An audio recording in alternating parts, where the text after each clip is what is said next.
riding the same roller coaster as everyone else for the last 24 hours. It's been, like for sure somebody, then for sure not the Padres, and then back to, getting the call at 10 a.m. today and finding out that it is in fact the Padres. And I really couldn't be more excited. This is exactly where I wanted to be honest. Mike, it looked like you pitched about 5 days ago. I assume that you're ready to rock and fire. Is there any protocols or anything that you need to go through first, or is it hit the ground running and start pitching? Definitely hit the ground running. I think just getting over there is going to be the big feat right now. But I'm going to should be in San Diego within the next 48 hours for sure, and then hopefully get on the bus with them to Anaheim. I should be pitching one of those games coming up shortly. Thanks, Mike. Good to have you on board. Yeah, thank you. Once again, if you have a question for Mike, please use the group chat feature. Just state your name and affiliation. If we can, just keep it to 1 or 2 questions per person going forward. And I'll go to Annie Halbrin at the Union Tribune. Hi, Mike. Good to have you on here. Can you just give us a glimpse into what it was like emotionally over the last 24, 48 hours? Are you the type of guy who's refreshing Twitter? Are you watching the rumors? Or how did that work for you? It's kind of hard not to watch because, this is like my livelihood. This is going to be where hopefully I see myself for a while. And so I'm getting, my friends are now becoming their own reporters and their own insiders and getting their feedback. And, it was a weird time just getting on a plane with the guys I came up with. A lot of guys I've been around with for years. And everyone's looking at their Twitter and looking at me like, where's Clev going? And that part was kind of like strange for me. But I think just sitting in limbo and hearing, you get a definite, you get like 3 or 4 definites before the actual real thing happens, and that flip flop back and forth. I can't tell you how many times. I'm happy it's over. I'm happy I got direction, and definitely got a team with that's in a good direction right now. Yeah, and that's good. My second question is, what excites you about this team? What do you know about them, and also, do you know anybody on the team currently? I know Tommy Pham a little bit. We did a charity event with Bauer, that wiffle ball charity event we did. But no, I just know this is one of the most exciting teams to watch, even as a player. When you're watching them and watch their energy, and there's one thing that I can always bring to the field is a lot of energy, and this team's got a bunch of it. So I have a good feeling I'm gonna fit in. Thank you so much. Yeah, no problem. Next, we'll go to Bryce Miller. Hey, Mike, welcome to San Diego or Denver or wherever you're at right now. But what was the perception? We know what the perception in San Diego is: the Padres, the build, and Fernando Tatis Jr., Manny Machado, and on and on and on. What was the perception of the Padres from a distance? What were you hearing? What's kind of the thought about that franchise from a distance? From a distance, this is they're one of the best organizations around right now, and you see that. And after watching what they've been doing the past 48 hours, they're trying to win. And that's, I think, in anybody's eyes, that's a very promising thing, not just for, the Padres, but for the game of baseball itself. This is something I think the game needs. It's more teams out there pushing to win. And whether it means selling people you have emotional attachments to or not, it's just trying to get that best squad out there to win ball games, no matter what it takes. And they're definitely showing that. And one quick follow-up. One of the situations, anytime somebody trades for a player in a bigger deal like yours, they do the research on all levels. And one of the questions I know the Padres had to ask is, what did the coronavirus COVID situation you had in Cleveland, what did it mean? What did it not mean? What is the message you wanted to give the Padres related to that situation? Yeah, I think we all have some hiccups, and I don't think that one mistake in my life is going to define me or my career. It doesn't define what I've done for the past 5 years, what kind of teammate I've been, and what kind of person I am. And I wasn't going to let that moment define me as a person going forward. And I knew the changes that had to be put in place, and maybe some self-reflecting that needed to be done was done. And I never want to put any other organization, let alone the Indians, in some predicament like that again. I never was a distraction before, and I don't plan on ever being a distraction from anybody. Thank you and good luck. Yeah, thank you. All right, next we'll go to AJ Cassaville.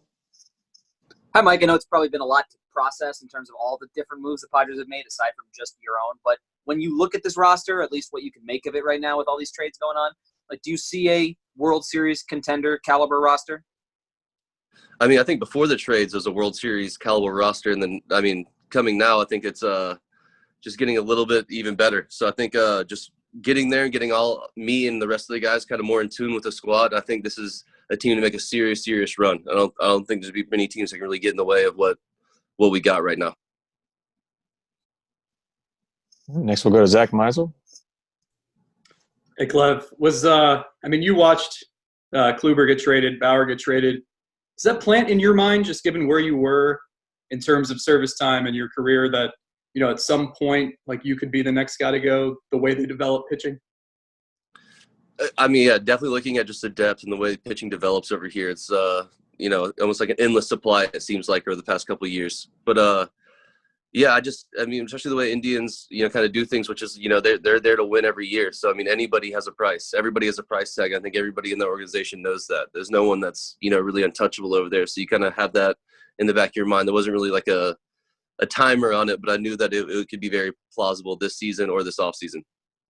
And then you came up with this organization after your Tommy John surgery and the trade. And, you know, is there a little bit of disappointment just to not get to see it through to the end? I know you were talking the other day about wanting to win a World Series in Cleveland and kind of finish the deal. I mean, that's hard to, I mean, it's, as a person, that's, I mean, an easy thing to say, but I mean, when you're really looking at things, it's like, it's a business at the end of the day. And the business, if they think that they're going to put together a better team with the players they're getting and without you, then you just have to take that and roll with it. And if anything, use that as motivation. But no, I don't think there's any hard feelings at all. I mean, this is just, again, it's strictly a business. And, you know, I know that, like I said, everybody has a price tag, and I think they've been kind of shopping everybody for the, you know, past year and a half now. Thanks, Cliff. No problem. Next, we'll go to Kevin Acey. Hey, Mike, you've talked about your excitement. It seems that you are very stoked to be a part of the Padres, but you were on a contender. And, you know, there was some stuff that had gone on there that was maybe negative and stuff. I just wonder, at this point in your career where you're at, what does it mean to you to be with a team that wanted you and that is so good? I mean, yeah, showing it to the ballpark every day, knowing that you have a chance to win a ball game, let alone, you know, go to the World Series, is something that can't be really described. I mean, I've been lucky enough to be a part of it for the years with the Indians, and that kind of opened my eyes, especially talking, getting to know guys around the league and other guys, veteran guys when I was younger, telling me, make sure you take advantage of this feeling when you're showing up, knowing you have a chance to win every day, because that doesn't happen everywhere. So that's something that I've always kind of held close to my heart, and especially coming to this organization and knowing that this organization has a chance to win, not just this year, but the next 5, 6, 7 years is, I mean, you got to be excited for it. Next, we'll go to Jorge Camacho. Hi, Mike. Do you have any opinion about the Padres rotation, and what is your expectation helping in this situation with the starting pitchers in San Diego Padres? Yeah, they have a stellar rotation right now. I think it's a little bit young. I mean, but then you have you know, Garrett Richards. I actually was in the minor leagues watching him, you know, deal for the Angels, like, you know, idolizing his game when I was in the minor leagues when I got drafted with the Angels. So it's be cool to kind of get back and see him and you know, get with these guys. There's a ton of young talent and a ton of young arms, and I think you know, just a little any extra pieces when you already have something good going is only going to make it better. Next to Mark Schwab. Mike, obviously after everything went down in Chicago, things were a little awkward. You know, some of the guys in the clubhouse were upset and everything. How do you leave here? Is there bad blood, any kind of burnt bridge? How do you exit Cleveland? No, I mean, as ugly as things got for a minute, like I said, that was such a good group of guys. We pulled it together. I mean, my relationships, I mean, was already starting to be rebuilt, I guess. I don't think it was ever fully lost, man. I think it was more just a disappointed. It's like you know, like a friend let you down. It's not like a friend, like, you know, completely screwed you over. They were never kicking you to the curb. I mean, the texts I received from the guys on the team, even some of the ones that were really mad, you know, I mean, just show it. I don't think I ruined my legacy with them or here, and I have no bad blood against them. I understand why they're disappointed. I understand, you know, the distraction that it caused, let alone what could have came out of that. So, no bad blood. Jason Lloyd. Mike, kind of along those lines, your name really never came up very much. I mean, it did a little bit over the winter, but then this year there was really none of this talk until the incident in Chicago. How much do you think that impacted this? Are you surprised that we're in this position? And do you think it was any underlying reasons beyond Chicago, or how much of an impact was that in this?